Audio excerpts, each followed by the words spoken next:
ఇంకెన్నాళ్ళు రెంటింట్లో ఉంటాం? సొంత ఇంటి కలను నెరవేర్చుకుందాం. Suman TV biggest property expo October 18th, 19th HSCC Novotel Hyderabad. ఇప్పుడే ఫ్రీ ఎంట్రీ కోసం కాల్ చేయండి. Welcome to Suman TV. నేను మీ సుమన్ టీవీ నాగ్.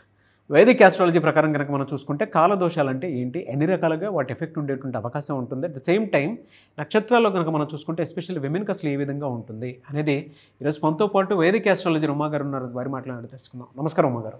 నమస్తే నాగరాజు గారు. వైదిక్ ఆస్ట్రాలజీ ప్రకారం కాలదోషాలు అంటే ఎన్ని రకాలుగా ఉండేటువంటి అవకాశం ఉంటుంది, అండ్ ఈ నక్షత్రాల పరంగా చూసుకుంటే వాటి ఎఫెక్ట్స్ అసలు ఏ విధంగా ఉంటాయి? ఎందుకంటే ఇప్పుడు గ్రహాలు, పరిస్థితులు, స్థితిగతులు అన్నీ మారుతూ వస్తూ ఉన్నాయి కాలానుగుణంగా.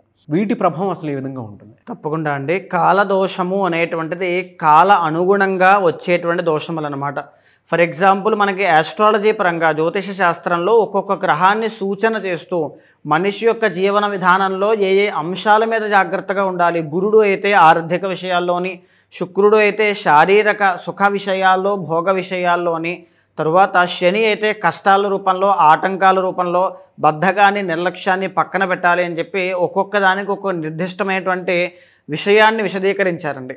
అయితే ఈ కాలదోషాలు ముఖ్యంగా 4 రకాలు ఉంటాయి నాగరాజు గారు. మొట్టమొదటిది మానసిక దోషములు. అంటే ఏంటి? చంద్రుడు ఆధిపత్యాన్ని వహిస్తారండి. చంద్రబలం లేనటువంటి జాతకంలో కానీ, రాహుకేతులు పట్టి పీడిస్తున్నటువంటి జాతకంలో కానీ మానసిక దోషాలు ఎక్కువ వస్తుంటాయి. ఫర్ ఎగ్జాంపుల్ ఇప్పుడు చూస్తే కనుక సింహరాశి వాళ్ళు చూసుకుంటే లగ్నంలో కేతువు, సప్తమంలో రాహు అనేటువంటి 2 గ్రహాలు సంచారం, 2 బాగాలేదు. సో వీళ్ళకి మానసికంగా యాంగ్జైటీ ఇష్యూస్, ఇలాగా మానసిక దోషాన్ని మనం గుర్తించవచ్చు. రెండవది ఆర్థిక దోషం అండి. గురుబలం లేనటువంటి జాతకాల్లో ఆర్థిక దోషం కనబడుతుంది.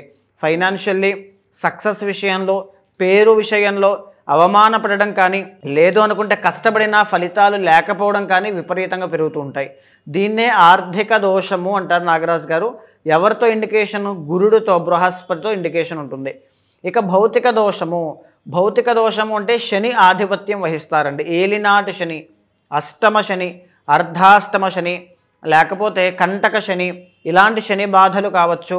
జీవితంలో ఎంత కష్టపడినా ఏది మాకు ఫలితాలు రావట్లేదు, ప్రకృతి మాకు వికృతంగా పనిచేస్తుంది, భగవంతుడు కూడా మా మీద దయ చూపించట్లేదు అనేటువంటి కష్టాలు ఉంటాయి. అది దేనివల్ల వస్తాయి? కర్మ వల్ల వస్తాయి నాగరాజు గారు. కర్మకారకుడు ఎవరు? శని. శని భగవానుడు. అందుకే భౌతిక ప్రపంచంలో మెటీరియలిస్టిక్ థింగ్స్ మీద వచ్చేటువంటి కష్టాలన్నిటికీ కూడా శనియే ఆధిపత్యం వహిస్తారు. అందుకే శని బాలైనటువంటి రాశులకి, ఆ నక్షత్రాలకి భౌతిక దోషము అనేటువంటిది ఏర్పడుతుంది. అయితే ఇక 4వది ఆధ్యాత్మిక దోషం అండి. అంటే ఏ రకమైనటువంటి దోషం ఉన్నా నాగరాజు గారు, మనము ప్రాయశ్చిత్తపూర్వకంగా కలియుగంలో కొన్ని రకములైన సాధనల వల్ల దేన్నైనా సాధించుకోవచ్చు. డబ్బు, పేరు, లాభాలు, లేకపోతే సుఖాలు, భోగాలు, దేన్నైనా సాధించుకోవచ్చు. అది ఎలా సాధ్యమవుతుంది? కేవలం ఆధ్యాత్మికత వల్ల మాత్రమే సాధ్యమవుతుంది. అలాంటి ఆధ్యాత్మికత వైపు మనిషి నడవాలి అన్నా ఒక యోగం ఉండాలి. ఆ యోగం లేనప్పుడు ఆ మనిషికి అక్కడికి వెళ్ళేటువంటి అవకాశం కూడా రాదు, అర్హత కూడా ఉండదు. అలాంటి ఆధ్యాత్మికత కాస్తో కోస్తో ఉన్నటువంటి రాశులకి, నక్షత్రాలకి వాటిని ప్రాయశ్చిత్తం చేసుకునేటువంటి అవకాశం లభిస్తూ ఉంటుంది ప్రకృతి వల్ల. సో ఆధ్యాత్మిక దోషం దేని నుంచి మనం గుర్తించవచ్చు? వాళ్ళు చేసే పనుల విషయంలో కావచ్చు, నడిచేటువంటి పర్సనల్ చార్ట్లో వింశోత్తరి వల్ల కావచ్చు, ఆరు లేకపోతే జాతకంలో ఈ కేతు గ్రహం వల్ల కావచ్చు. అనేక రకాలైన అంశాల మీద ఆధ్యాత్మిక దోషం ఉందా లేదా అని మనం చూడవచ్చు. సో ఈ 4 కూడా ఇప్పుడు నడిచేటువంటి అక్టోబర్, ఈ దీపావళి దగ్గర నుంచి గురు, శని, రవి, బుధ, కుజ ప్రతి గ్రహము కూడా చేంజ్ అవుతుందండి. ఈ మారుతున్నటువంటి గ్రహ సంచారాల ఆధారంగా ఈ 4 విషయంలో ఏ ఏ ప్రికాషన్స్ తీసుకుంటే ఎలాంటి విషయాల్లో వాళ్ళు జాగ్రత్తగా ఉంటారు.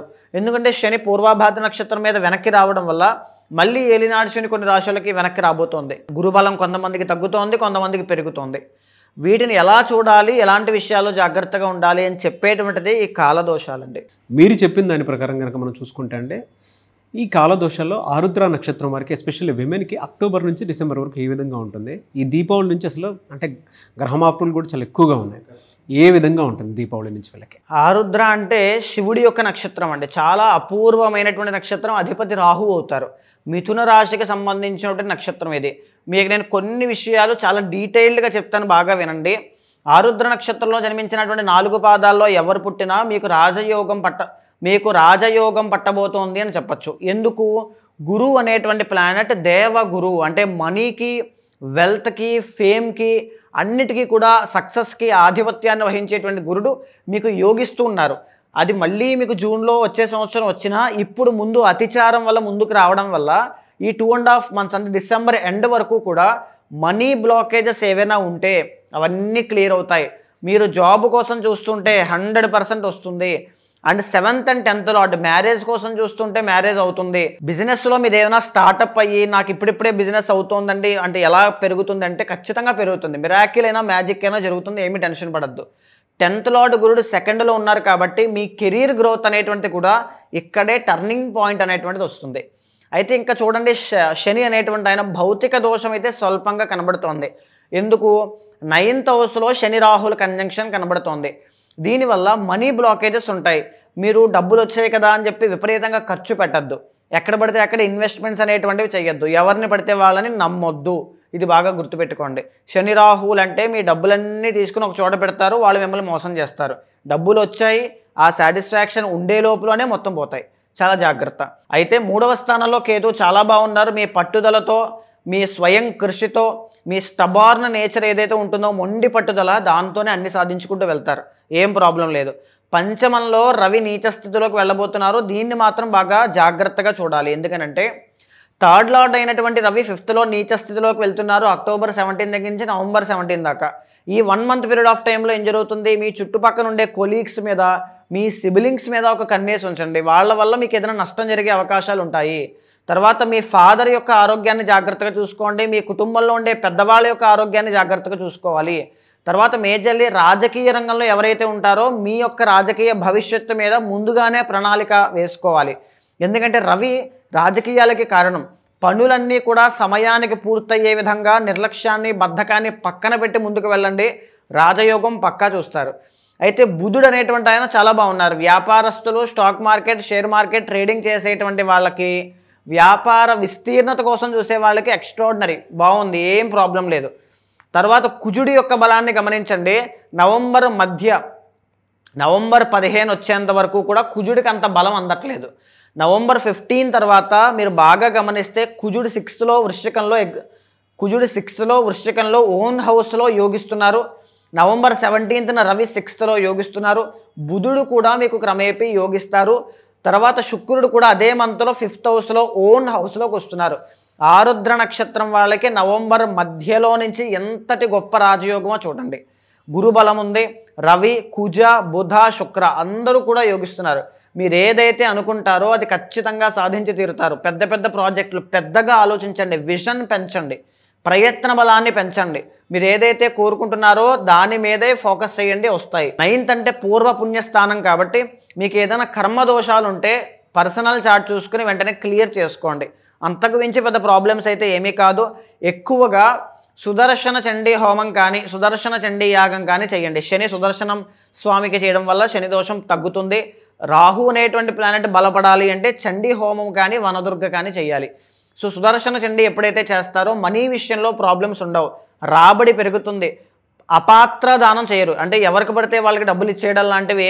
ఆ నిర్ణయం తీసుకునే విధానం అంతా కూడా అమ్మవారి కంట్రోల్లో ఉంటుంది సుదర్శన చండీ చేస్తే. 100% ఆరుద్ర నక్షత్రం వాళ్ళకి నవంబర్ మధ్యలో నుంచి అద్భుతమైన రాజయోగం కనబడుతోంది. మీరు ఏ నిర్ణయం తీసుకున్నా ప్రయత్న బలాన్ని పెంచి ధైర్యంగా వెళ్ళండి, ఖచ్చితంగా విజయాన్ని చూస్తారు. సో రెమెడీస్ కూడా మీరు చెప్పిన విధంగా చేసుకుంటే సరిపోతుందండి. సుదర్శన చండీ హోమం కానీ, సుదర్శన చండీ యాగం కానీ చేస్తే ఈ సమయంలో అద్భుతమైన విజయాన్ని చూస్తారు. చాలామంది మీ అపాయింట్మెంట్స్ కోసం ఎదురు చూస్తూ ఉంటారు. ఎందుకు అని అంటే వాళ్ళకు ఉండేటువంటి సమస్యలు ఏవైతే ఉన్నాయో త్రూ వేదిక్ ఆస్ట్రాలజీ ఒక రెమెడీ కావాలి అనుకునేటువంటి వాళ్ళు మిమ్మల్ని అప్రోచ్ అవ్వాలంటే ప్రాసెస్ ఉంది. ఎందుకంటే పర్సనల్ చాట్ ప్రకారం కనుక మనం చూసుకుంటే ఒక్కొక్కరికి ఒక్కోలా ఉంటుంది. అండ్ చాలామంది అడుగుతూ ఉన్నారు, అపాయింట్మెంట్స్ కూడా లేట్గా తీసుకుంటున్నారని కూడా అంటూ ఉన్నారు. సో దానికి సంబంధించింది కూడా అసలు మిమ్మల్ని ఎలా అప్రోచ్ అవ్వాలి, ఏ విధంగా ఉంటుంది? తప్పకుండా అండి. అలాంటి వాళ్ళు ఎవరైనా ఉంటే మీకు కింద కనిపించే నెంబర్కి కాల్ చేస్తే మా వాళ్ళు మీకు పూర్తి వివరాలు అందిస్తారు. సో మేజర్లీ లేట్గా తీసుకోవడానికి గల కారణం ఏంటి అంటే ఒక్కొక్క వ్యక్తితో మాట్లాడినప్పుడు డీటెయిల్డ్గా వాళ్ళ యొక్క సమస్యని పరిష్కరించడం, వాళ్ళతో రెగ్యులర్ గైడెన్స్తో ఉండడం ఒక ట్రావెలింగ్లా జరుగుతూ ఉంటుందండి. ఏదో చెప్పేసి వదిలేయడంలా ఉండదు. నేను ప్రతి వీడియోలో చెప్తానండి. ఎందుకంటే నాగరాజు గారు, ఒకళ్ళు మన దగ్గరికి వచ్చారంటే వాళ్ళకి గైడెన్స్ లేకపోతే వస్తారు. చాలామంది చదువుకునే వాళ్ళు, ఉద్యోగంలో ఉన్న వాళ్ళు ప్రాపర్ నిర్ణయాలు తీసుకోలేకపోవడం వల్ల తల్లిదండ్రులను దూషించే వాళ్ళని నేను చూశాను, తన సొంత పిల్లల్ని తిట్టే వాళ్ళని నేను చూశాను, అనేక రకాల ఇబ్బందులు పడుతున్న వాళ్ళని చూశాను. అలాంటి ఇబ్బందులు ఎవ్వరు పడుతున్నా ఖచ్చితంగా మీ వెనకాల నేను ఉంటాను. జీవితంలో మీకు లెఫ్ట్ ఆర్ రైట్ సిచ్యువేషన్ ఎప్పుడు వచ్చినా సరే ఈ ఉమా మీ వెనకాల ఉంటాడు. ఖచ్చితంగా గుర్తుపెట్టుకోండి. అలాంటి వాళ్ళు ఎవరైనా ఉంటే కింద కనిపించిన నెంబర్కి కాల్ చేయండి. మా వాళ్ళు పూర్తి వివరాలు అందిస్తారు. మీ పర్సనల్ చార్ట్ని, గోచారాన్ని సమన్వయం చేస్తూ ఏదైనా దోషాలుంటే శాంతి పరిహారములు ఆచరింపజేసి భగవత్ అనుగ్రహం కలిగేలా చేస్తాను. Anyways thank you and thank you so much Uma గారు. నమస్తే అండి. చూసారు కదన్న వీడియో. ఈ వీడియోపై మీ అభిప్రాయాన్ని కామెంట్ బాక్స్లో పోస్ట్ చేయండి. ముఖ్యంగా మీరు కనుక విద్య, ఉద్యోగం, వ్యాపారం, ఆర్థికం లాంటి విషయాల్లో ఎవరికైనా సరే కొన్ని సమస్యలు ఉన్నాయి అనుకునేటువంటి వాళ్ళు, వేదిక్ ఆస్ట్రాలజీ త్రూ ముందుకు వెళ్ళాలి అనుకునేటువంటి వాళ్ళు, ఎవరైనా పర్సనల్ చాట్ చూపించుకొని రెమెడీస్ కోసం చూస్తున్నటువంటి వాళ్ళు, స్క్రీన్ మీద ఉమాగారి కాంటాక్ట్ నెంబర్ కనిపిస్తుంది. దాన్ని మీరు కాల్ ఆర్ మెసేజ్ వాట్సాప్ చేసి వెంటనే అపాయింట్మెంట్ బుక్ చేసుకోండి. ఈ వీడియో లైక్ చేయండి, షేర్ మాత్రం తప్పకుండా చేయండి. ఇలాంటి మరిన్ని వీడియోస్ కోసం మా ఛానల్ ఫాలో అవ్వండి. Thank you.